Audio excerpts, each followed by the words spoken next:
Do not spoil what you have by desiring what you have not. Remember, what you now have was once amongst the things you only hoped for, said Epicurus, ancient Greek philosopher. And so, once upon a time,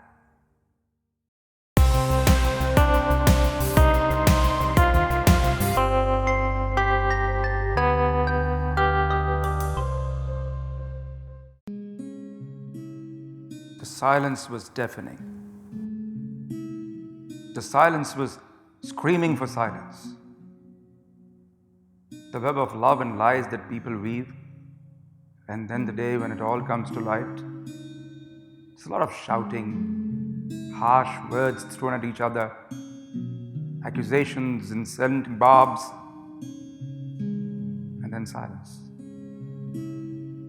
This was that silence. Fred sat looking at the woman with whom he had lived for the past 10 years, his lawfully wedded wife. But what he saw was someone he could not even recognize. He had no reason to look away from her. She did. Gloria. She knew it would come to this.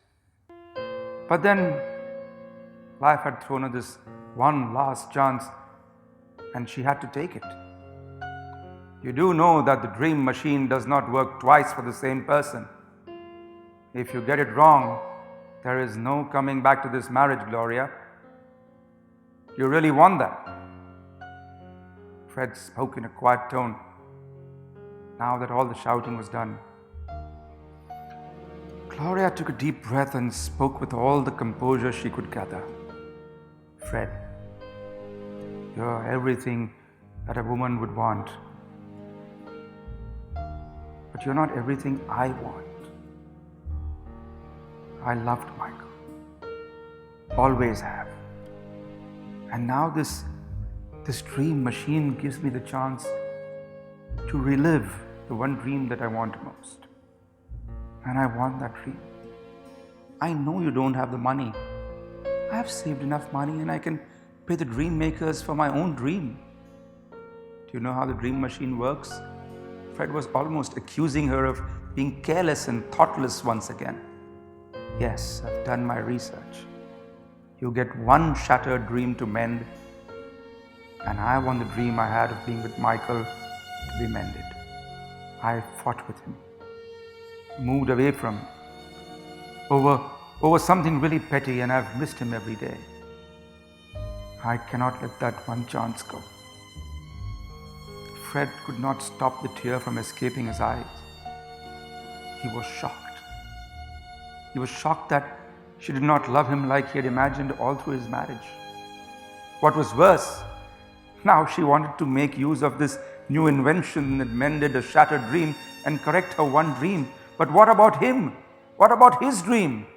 You are going to mend a shattered dream by shattering a dream that I am living? Fred asked Gloria in a choked voice.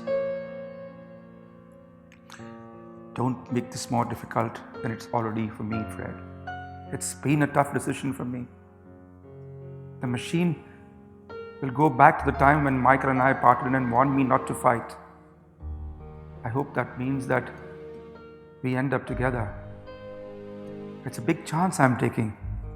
I could well be alone and all by myself at the end of all this. Fred said no more.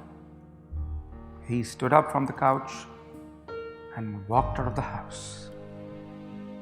He needed air. He needed some clarity. By the time he got back home, Gloria would be gone and the dream machine would have changed all the reality around him. All signs of Gloria for the last 10 years in his timeline would be wiped out. He cursed the man who had invented this machine. He wondered how many dreams were broken for every dream that was mended. He was surely going to sign the petition that was going to the president, that wanted only those dreams to be mended that did not shatter any other dreams. But he knew that the petition would do nothing. The dream companies were paying millions to the powers that be. nothing was going to come out of it. When Fred got back home, he saw that all the signs of Gloria were gone. What hurt him most was to see himself alone in the pictures in which they had been together. She had gone to the man she loved, and he had to now live with the memory of the woman he loved. 6 months later, Fred was at an agency that sold virtual spaces for startup businesses. He had no idea he would bump into Gloria and Michael. They seemed very happy together, beaming even. Michael seemed to be starting something big and wanted all the space on the island sim that was available. Gloria looked at him and smiled. She had never met him in her timeline. She did not know who he was, but he could see that she found him familiar. He was right. So Gloria walked up to Fred and asked him in a lovely voice, "Excuse me, have we met before?" Fred smiled back, I'm afraid not. You must be mistaken." Gloria looked at him for a moment longer and then nodded.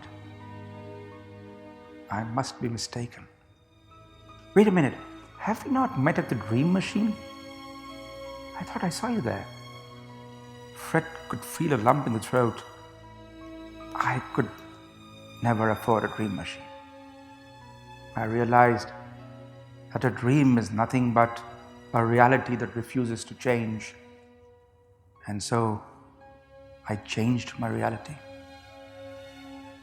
Gloria suddenly looked very sad.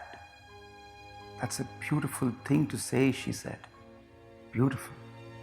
I have been to the Dream Machine, guys, but they tell me I've already used my chance of mending one dream.